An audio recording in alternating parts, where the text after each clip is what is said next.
the most adult thing I want to do is I think I do want to get married someday. I think that is something I want to do, which surprises me a little bit because I just don't know that I'll be good at marriage because marriage requires a lot of compromise, and I think compromise is dumb.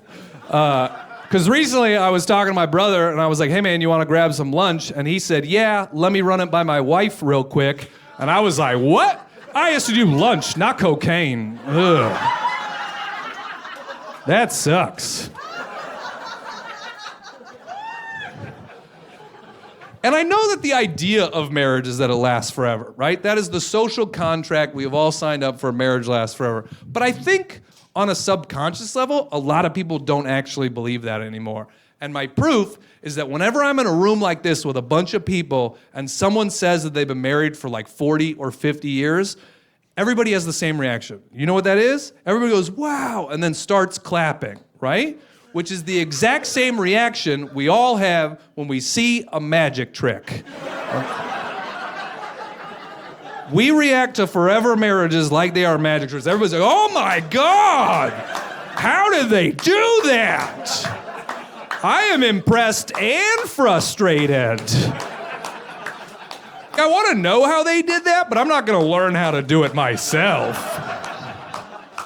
I bet they use a lot of mirrors.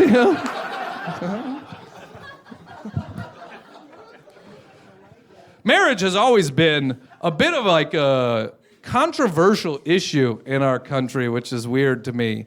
You know, like it's been illegal at times for different people to marry different people. Like back in like the 1950s and 60s, it was illegal for black people to marry white people in a lot of America.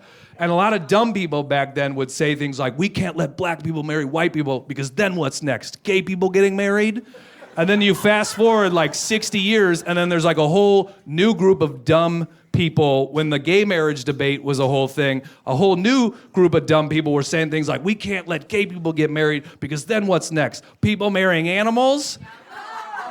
And like that strain of logic is very troublesome. Because if we extrapolate that like another 60 years, people are gonna be like, we can't let people marry animals. What's next? Animals marrying inanimate objects, you know?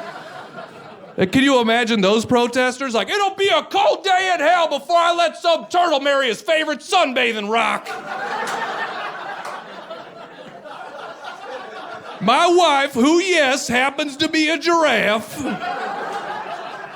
We think Turtle Rock weddings are immoral. And moreover, they are impractical. I mean, a turtle and a rock, talk about the slowest wedding ever. Ugh. You'd be in the back for hours like, give her the gosh darn piece of lettuce already. Let's move. If you hate Turtle Rock weddings, grab your picket sign. Shale marriage is hail marriage. Shale marriage is hail marriage.